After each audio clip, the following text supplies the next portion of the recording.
we're just making a brew up now using the old hobo stove. And if you want any tutorials on hobo stoves and how to make one, have a look online, because I know I've got a video too on there.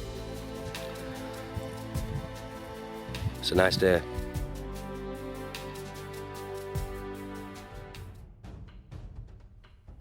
Broccolitia, meaning badger holes at modern-day Carrowborough, was built sometime after the construction of the wall. It was the first infantry fort on the wall's central section and was to become the barracks for a succession of auxiliary units. The fort was first excavated in the latter part of the 19th century by a Northumberland lawyer called John Clayton. Clayton's partial excavations unearthed the remains of a military bathhouse outside the west gate, the southwest interval tower, and Coventina's well, a shrine to a Celtic goddess. In 1949, the exposed tops of 3 shrines led to the discovery of a Mithrian temple, followed a decade later by the discovery of another shrine, this time dedicated to a local water nymph.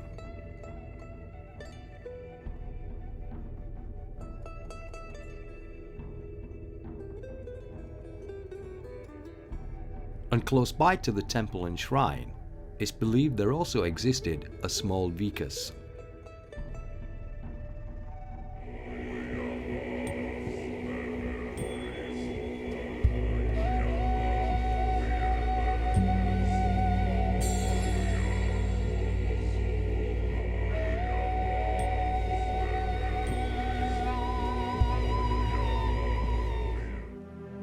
Mithra, god born of rock, watch over us this day, for there in such defiance do they stand, the enemies of my emperor, the painted barbarian warriors of Brittany, who have resisted the might of Rome.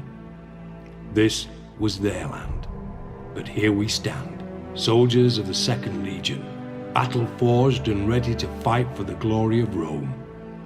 Mithra, if this be the day, then lead those of us who fall to where the great bull dies, so we may feast with Sol until it is time for us to sleep.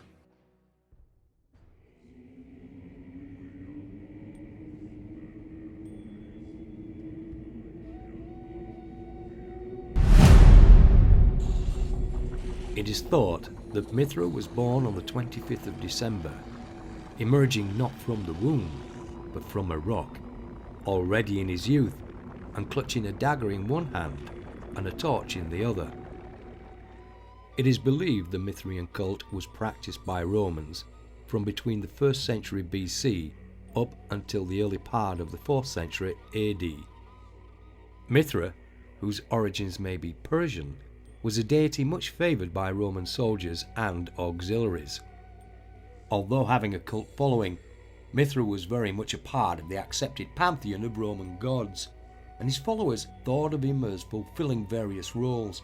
He was seen as a guardian angel, a guide of human souls, a mediator between the worlds of consciousness and unconsciousness, the link between the living and the dead, and he would also light the way for your safe passage into the afterlife.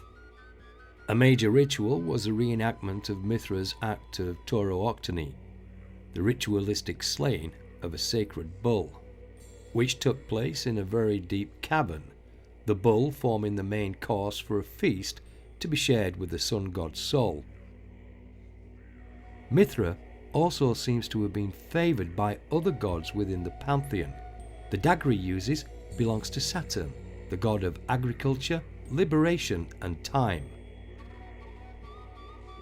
The caduceus used to light the fire at the base of the altar belongs to Mercury, messenger of the gods, guide of the dead, and protector of merchants, shepherds, gamblers, liars, and thieves.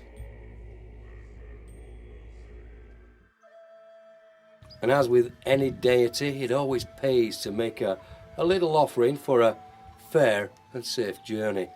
Well, there's my offering. Make sure it were worth it. My votive offering to Mithra, and of the water nymph, I call upon an echo of the past to briefly invoke her name and memory.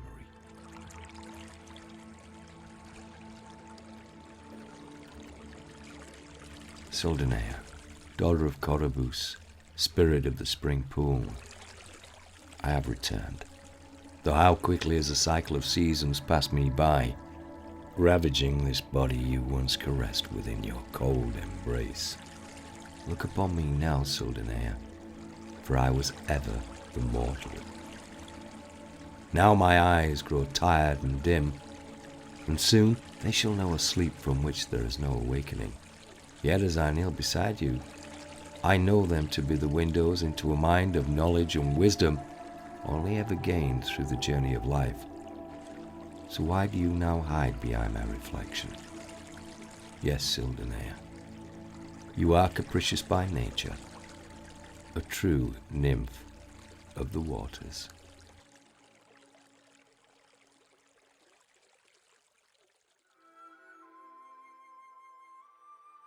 It has to be noted, whilst General George Wade's construction of Military Road back in 1748 had a destructive impact on the remains of Hadrian's Wall, were it not for John Clayton's passion for Roman military archaeology, it has now been recognised that little or nothing of the wall would remain today. Such was the demand for stone to build mills, mines and factories during the height of the Industrial Revolution.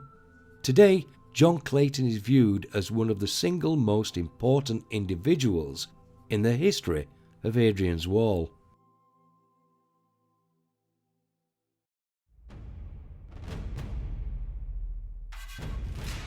From Broccolidia we head towards Burgh-by-Sands, where we hope to find somewhere to pitch camp for the night.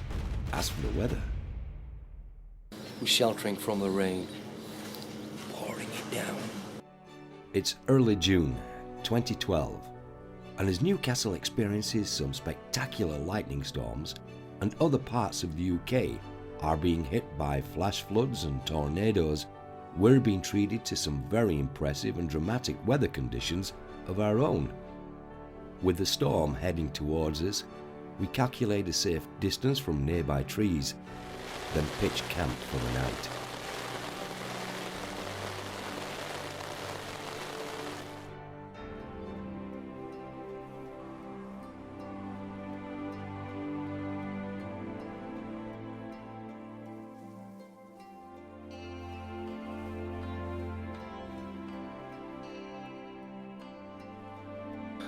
Morning.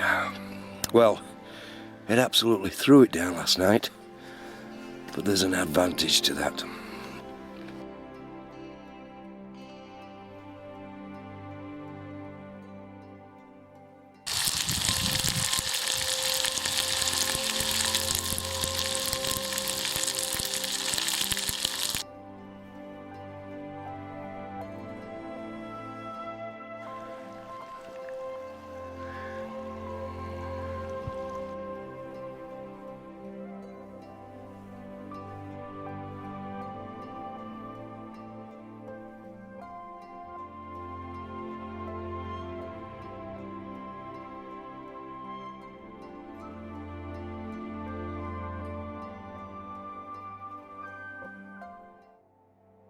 Burgh-by-Sands is the next ford along Hadrian's Wall.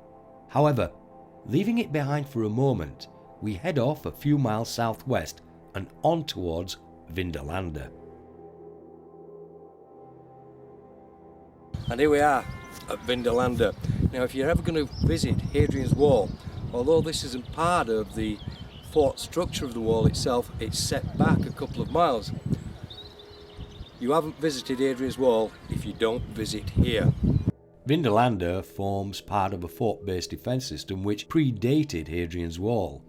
This earlier series of forts were linked by a military road which today we call Stangate. That's not to be confused with a military road built by General George Wade back in 1746-48.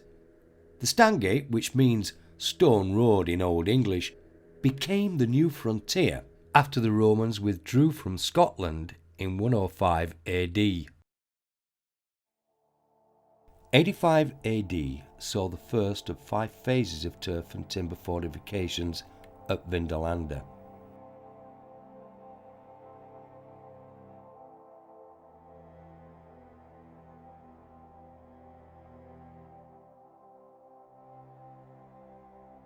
It wasn't until AD 160 that the first of two phases of stone-built forts appeared, the latter phase being the remains of what we see today. At Vindolanda, excavations are going on more or less all the time. These are barracks which have recently been excavated. These stone-built barracks are similar to those reconstructed at Arbeia.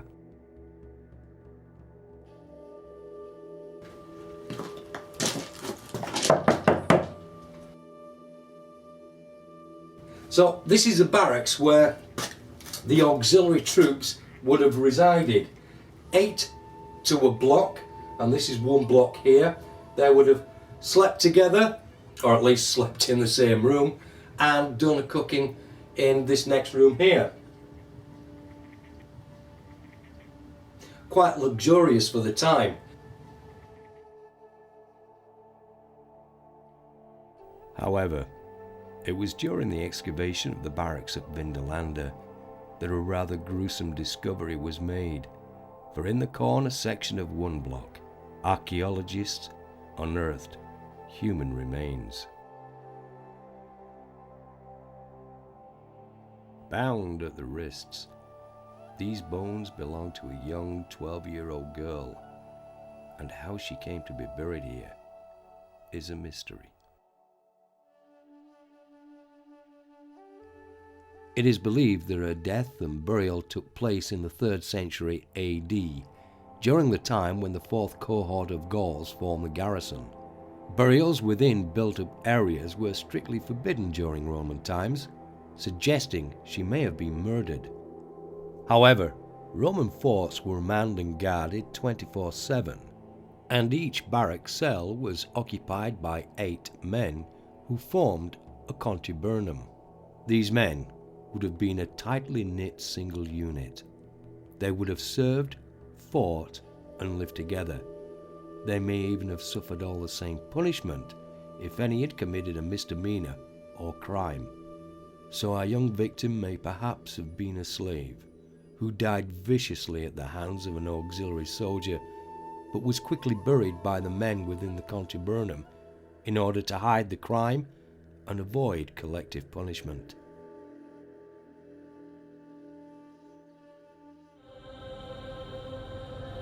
Her eternal sleep has been disturbed. How long has the earth gently wrapped her within its cold embrace? What stories would you have her tell? Look upon her, for she is placed between the world of now and that world of long ago. The world in which the gods saw illuminated the days through which in life she walked. For all she may reveal unto you, be content, for there are many things about her which shall forever be lost in time. Could you even tell me, by what name was she known?